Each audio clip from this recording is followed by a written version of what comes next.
Entonces, por favor.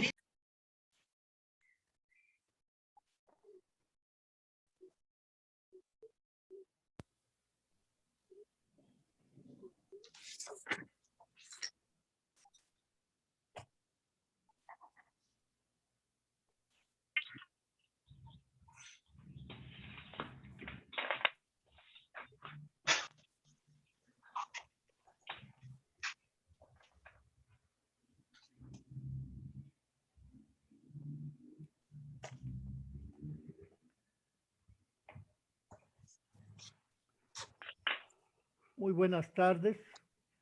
Buenas tardes, Buenas Fray. tardes, Fray. Vamos, Buenas tardes, Fray. Buenas tardes todos.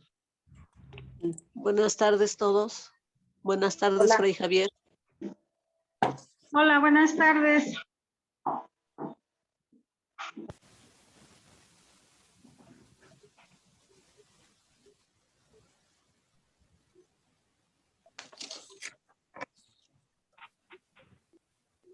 entonces, por ahí les mandé una foto de la catacumba de Priscila, con la imagen de la Virgen Santísima que tiene al niño Jesús en sus rodillas y lo Así es. presenta ante un personaje que se ve allí en la representación.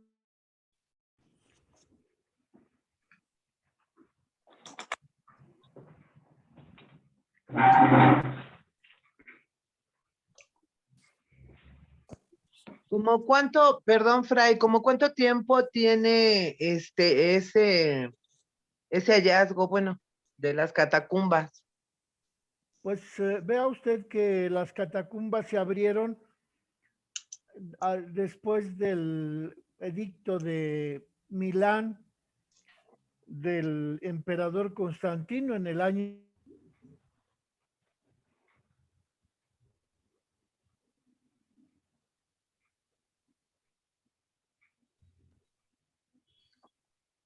No escucho, Fray.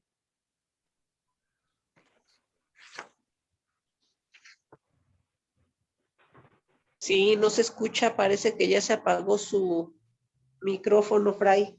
Desde el año 313 está abierto el culto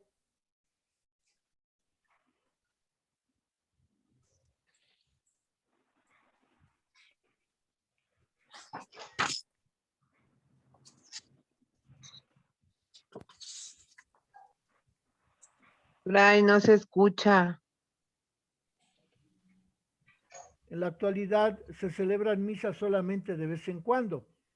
Ya no es un lugar donde se celebren misas, aunque sabemos que durante todo el primer siglo de la historia de la iglesia se estuvieron celebrando las misas de manera clandestina por el temor de los romanos que perseguían a los cristianos. Pero a partir del edicto de Milán del emperador Constantino, pues ya se ha podido abrir ese lugar. Después, durante mucho tiempo, fue cementerio. Las catacumbas son túneles subterráneos en la ciudad de Roma, en donde se acondicionaron las paredes de los túneles para poner allí los catafalcos o los sarcófagos de los cristianos, y durante muchos siglos estuvo usando como cementerio las catacumbas de Priscila y todas las catacumbas que hay en Roma. Porque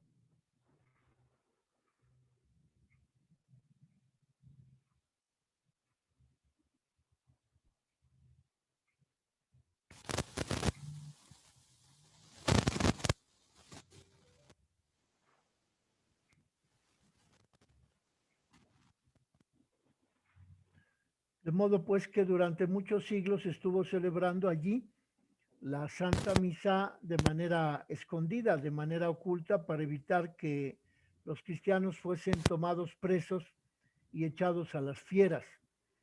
Pero ya a partir del siglo IV, con el culto que permitió realizar Constantino, pues ya las catacumbas ya no tuvieron la función de ocultar el culto de los cristianos.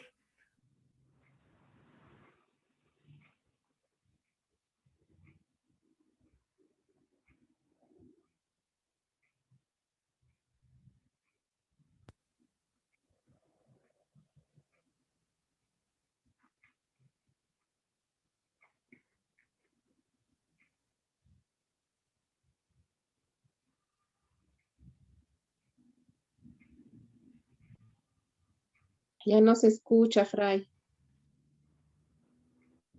A partir de Constantino, entonces el culto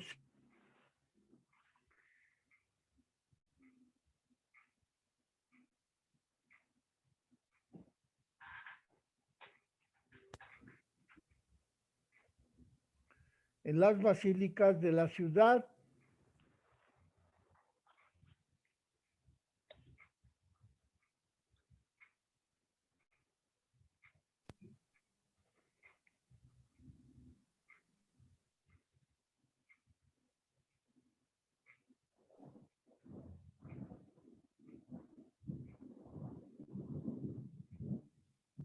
Fray, yo no escucho, yo no sé si ustedes escuchan. No, no se escucha, Fray. No se escucha, Fray.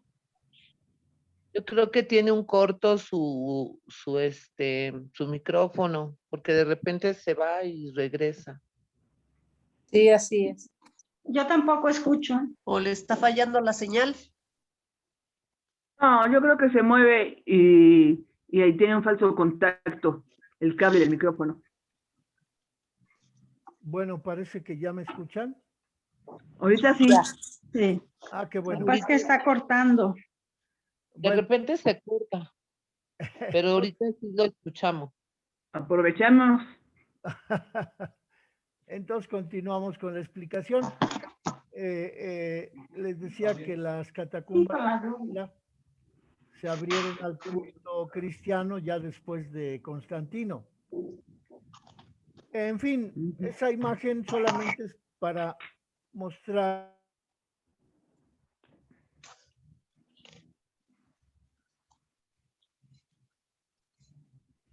Otra vez ya dejó de escucharse.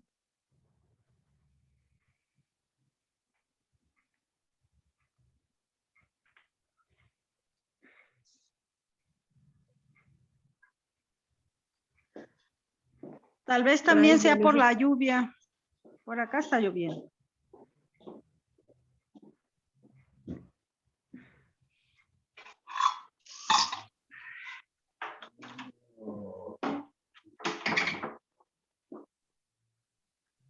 a ver ahora sí ya. Ya, Bueno, sí, parece que sí, Fray. Muy clarito. a continuar con la explicación del Ujú. texto de Fiores, que se refiere a las primeras plegarias populares a María. Es decir, el profesor de Fiores está haciendo el estudio de los textos, de los testimonios, de lo que encontramos en la tradición, en la cultura, en las pinturas, en los epígrafes de la antigüedad, es decir, hasta el siglo tercero, cuarto después de Cristo, en donde encontramos aspectos que nos permitan identificar con testimonios escritos o pictográficos de qué manera la Virgen Santísima fue venerada en esos primeros siglos de la historia de la Iglesia. Y entonces, pues el profesor de Fiores nos ofrece esto que él investigó, que son los testimonios más antiguos, de qué manera la Iglesia cristiana, los primeros cristianos, los padres de la Iglesia, tomaron en cuenta a la Virgen Santísima como una mujer representativa de la cultura cristiana. Como ya ha hecho el análisis de las diosas madre, que fue, digamos, el punto máximo al que pudieron llegar las religiones antiguas, como la religión de Egipto, la religión griega, la religión de la antigüedad romana, y que el profesor de Fiores nos muestra que la devoción o las religiones paganas en sus maneras de rendirle culto a las diosas madre, pues adquirieron características propias que podríamos llamar antropológicas, pero que no tienen nada que ver con la vida, con la cultura, con el culto propiamente de la religión católica, en donde a la Virgen Santísima no se le atribuye el título de diosa. Sí se le atribuye el título de virgen y de madre, pero no se le atribuye el título de diosa. De modo que ese es un aporte importante del profesor de Fiores que nos permite comprender cuál es la especificidad, es decir, lo característico, lo más propiamente típico de la Iglesia Católica en esos primeros siglos de la Iglesia, en relación con la veneración a la Virgen Santísima. Y nos ofrece el profesor de Fiores en el siguiente punto las plegarias populares a la Virgen Santísima, que tenemos dos ejemplos muy importantes, como son la oración bajo tu amparo y la oración del Acatistos, que son dos plegarias antiguas en las que el profesor de Fiores quiere ilustrar esa veneración a la Virgen dentro de la religión católica en esos primeros grupos que se organizaron en torno a la fe en Jesucristo resucitado. Entonces nos habla de este papiro del año 470 de la librería de Manchester en Inglaterra, que actualmente está en Inglaterra, pero que se encontró en Egipto en el año 470 y que fue adquirido por la biblioteca John Rylands de Manchester, Inglaterra, en 1917. Ese papiro contiene un testimonio importante del texto griego de la breve plegaria Sub tuum Presidium, que se utilizaba en las liturgias bizantinas de la iglesia obviamente, de Bizancio, de la iglesia ortodoxa de Constantinopla, que fue el nombre, Bizancio fue el nombre con el que se conocía Constantinopla antes de Constantino. Constantino quiso hacer de la ciudad de Bizancio la capital del Imperio Romano bajo su poder a partir del año 313. De hecho, Constantino cambió la capital del Imperio Romano de la ciudad de Roma a Bizancio, pero le cambió el nombre de la ciudad, ya dejó de llamarse Bizancio, y le puso Constantinopla, en honor a su propio nombre de él, Constantino. De modo pues que en la actualidad esa iglesia bizantina en realidad es la iglesia de Constantinopla. Pero también la plegaria mariana Sub tuum Presidium se utiliza en las liturgias copta, es decir, las de Egipto, la ambrosiana, una liturgia que inauguró San Ambrosio, el padre de la iglesia, y en la liturgia romana, es decir, la nuestra, la que actualmente nosotros practicamos, se llama liturgia romana, porque estamos directamente bajo la autoridad del Papa de Roma. Pero como ven, aquí el profesor de Fiores nos hace mención de otras 4 liturgias: bizantina, copta, ambrosiana y la romana, propiamente. De modo pues que esas liturgias que en el primer milenio tenían una expresión propia, una personalidad específica, con el transcurrir del segundo milenio hacia el 2000, hacia el año 1053, se separaron las iglesias del Oriente, los 4 patriarcados, respecto de la autoridad de Roma, y cada iglesia siguió por su camino, realizando la liturgia que más le convendría.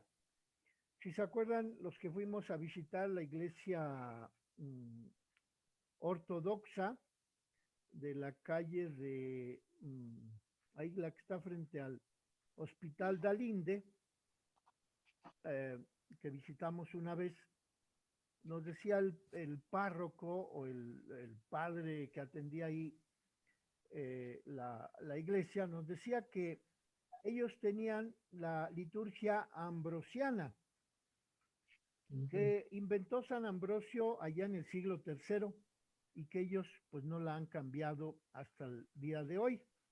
Bueno, a esa liturgia ambrosiana se refiere aquí el profesor de Fiores cuando dice que esa oración del Subtum Presidium todavía se reza en las iglesias ortodoxas de rito ambrosiano que practican esa liturgia. Pero este documento del papiro encontrado en Egipto en el año 470 no se sabía su antigüedad y se han hecho estudios de paleografía, es decir, del estudio de las letras en las que está escrito este documento.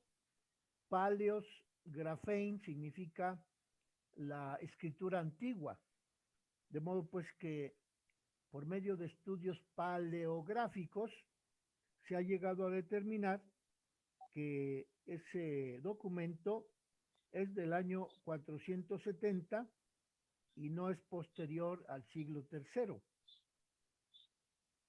Es el criterio al que se adhieren la mayoría de los especialistas respecto de este documento, de este papiro egipcio, que se encuentra actualmente en la biblioteca de Manchester.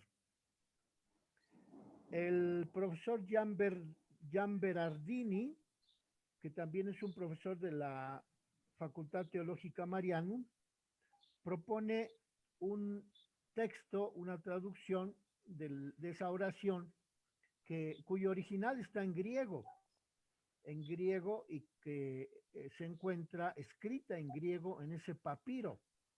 Como sabemos, el papiro lo hacían los egipcios a partir de las hojas de junco que crecían en las orillas del río Nilo y hacían un proceso pues artesanal machacando esas hojas de junco y elaboraban una especie de papel sobre el cual escribían pues textos, imágenes, figuras, y así es como ha llegado hasta nosotros ese papiro elaborado por los egipcios con la inscripción de la oración del Subtum Presidium en griego.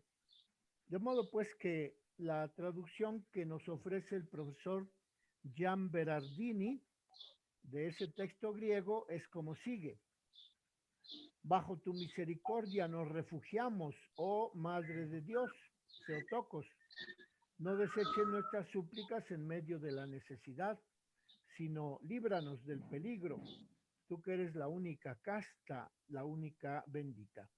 Esto lo publicó el profesor Gian Berardini en un libro de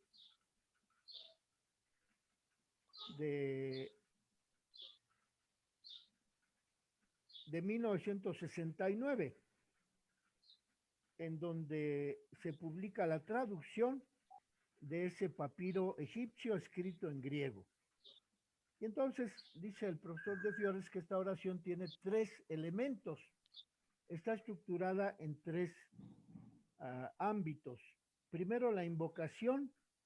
Segundo, la alabanza y la bendición. Y finalmente, la súplica. Como ven, esta estructura muchas veces es también la que encontramos en las oraciones de la misa. Primero se invoca a Dios Todopoderoso y luego se expresan las cualidades del Dios. Por ejemplo, a ti Dios Todopoderoso, cuya bondad trasciende los siglos. esa es una alabanza de las cualidades de Dios, que sería la segunda parte de la oración. Y luego al final una súplica. Te pedimos que nos concedas la salud, nos concedas liberarnos de este virus, nos concedas la vida eterna a nuestros difuntos. Es decir, son tres elementos que han prevalecido todavía en las oraciones de la liturgia católica y que esa estructura la encontramos en este documento del siglo IV después de Cristo, en ese papiro egipcio que actualmente está en posesión de la biblioteca John Rylands de Manchester, en Inglaterra. Entonces, pues, la fórmula tiene como sujeto un nosotros comunitario, es decir, nos refugiamos, nosotros somos quienes le dirigimos a la Virgen Santísima esa oración. Y entonces, esta oración es una antífona que se utiliza para dirigirse a la Virgen con esa estructura de una invocación, una bendición y una súplica. El contexto histórico en que nació esta plegaria parece ser el Egipto del siglo III, a donde las comunidades cristianas llegaron después de haber sido perseguidas en Roma, desde Palestina, desde Jerusalén. Como sabemos, entre los años 70 y 80 después de Cristo se llevó a cabo la Guerra de los Judíos, realizada por Tito, que era hijo del emperador Diocleciano, quienes decidieron acabar con la rebeldía de los judíos, acabando con todo vestigio que pudiera existir de los judíos en la ciudad de Jerusalén. Con esa destrucción que llevaron a cabo los romanos en Jerusalén, en el año 70, o entre el año 70 y el 80, porque fue un proceso un poco largo, pues todos los judíos huyeron de Jerusalén y los cristianos pues también huyeron de Jerusalén, porque los romanos querían acabar con todo lo que significara judío. Y entonces encontramos esta circunstancia de que los cristianos huyen a las ciudades cercanas de Jerusalén para poder continuar con la evangelización.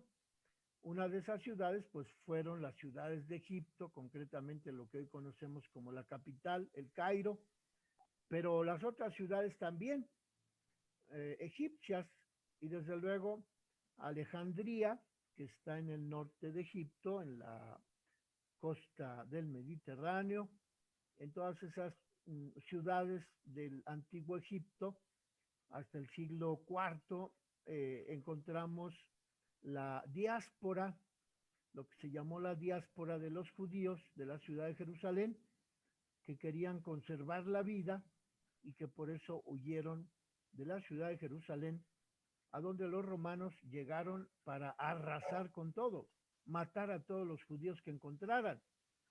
Hay un relato patético de lo que encontraron las tropas romanas cuando acabaron con el último reducto de los judíos en ese nido de águilas que se llama Masada, que era un refugio a donde los últimos judíos fueron a refugiarse con la esperanza de salvarse de la destrucción decretada por Diocleciano y por su hijo el emperador Tito. Pero no les valió a los judíos y entonces fueron totalmente destruidos. También de esa época es la diáspora de los monjes de Qumran, que se dedicaban a transcribir las escrituras. También los romanos acabaron con ese monasterio, ese lugar donde se reunían los judíos en Qumran para redactar, transcribir las Sagradas Escrituras. De modo pues que a partir del año 70-80 después de Cristo se acaba la población judía en esa zona y no vuelven a Jerusalén sino hasta 1940, con el decreto de las Naciones Unidas, después de la después de la Segunda Guerra Mundial, 1947, cuando las Naciones Unidas decretan que el pueblo judío tiene derecho a regresar a su tierra en Palestina, y que a partir de 1947, con ese decreto de la Organización de las Naciones Unidas, pues se han complicado las relaciones entre palestinos y judíos en esa zona que antes fue Palestina, la Tierra Santa, el lugar donde vivió Jesucristo, los apóstoles, y que nunca ha habido paz en esa tierra. Bueno, como sea, aquí lo que estamos viendo es la supervivencia de ese documento, de ese papiro egipcio, en donde encontramos que la plegaria nació en las comunidades cristianas que sufrieron el rigor de las persecuciones de los romanos, entre ellos Septimio Severo y Constancio Cloro.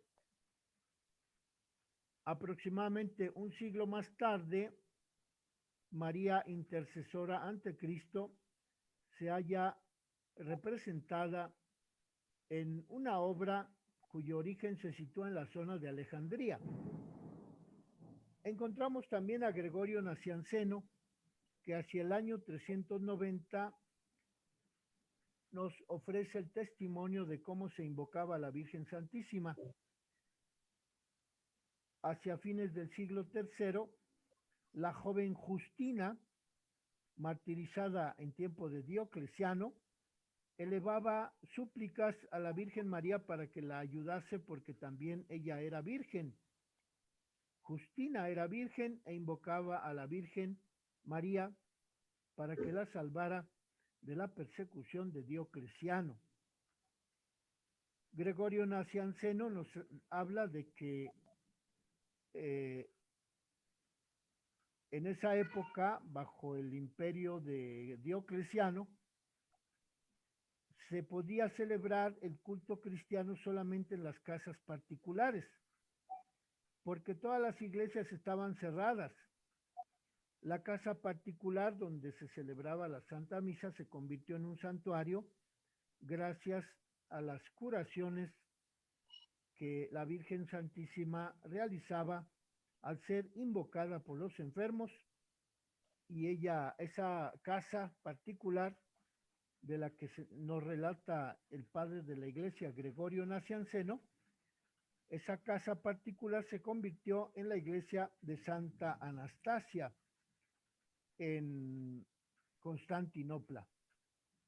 Y dice así este texto de San Gregorio Nacianceno: poco a poco la iglesia fue distinguiéndose de las otras de la ciudad, y todavía hoy se distingue no solo por su elegancia, sino también por los continuos beneficios que se derivan de las apariciones visibles. En efecto, el poder divino, al manifestarse en esa casa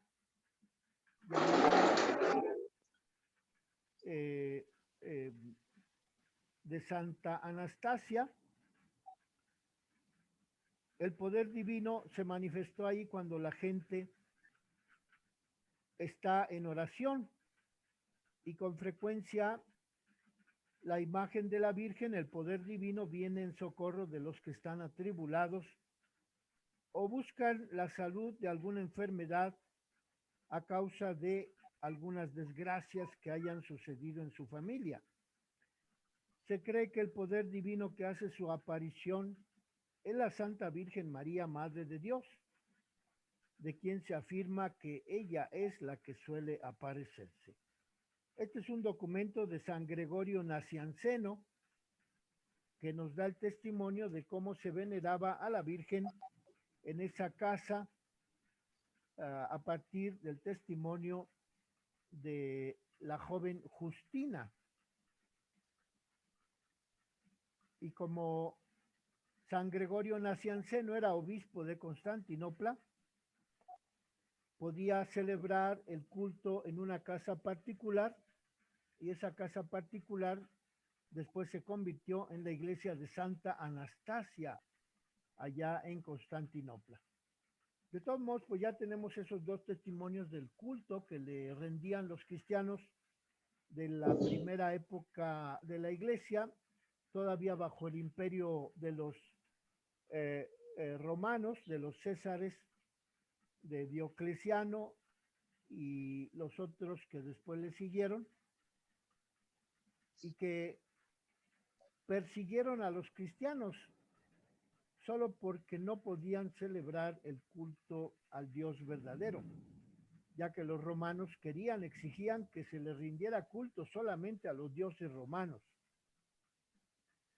De modo pues que el factor más importante por el que se estableció el culto a la Virgen Santísima en la Iglesia Católica fue la realidad maravillosa, resplandeciente de la Virgen María. María era percibida como una persona viva, como lo establece el protoevangelio de Santiago, que presenta a la Virgen como protagonista y bendecida por todas las generaciones de la tierra. En los apócrifos de la Dormición también encontramos que María aparece como una mujer sagrada que alcanza su mayor dimensión cuando es llevada al paraíso, donde el arcángel Miguel deposita en el cuerpo de María al pie del árbol de la vida en el paraíso. Este es un testimonio que nos da este documento publicado en 1992 acerca del culto mariano en el primer milenio, concretamente en esos siglos segundo y tercero después de Cristo. Bueno, vamos a dejarle ahí, vamos a concluir nuestra clase con una oración. María, Madre de Gracia, Madre de Misericordia, en la vida y en la muerte, ampáranos, gran Señor. Nos vemos el martes, por favor. Sí, Fray. Fray, nos va a mandar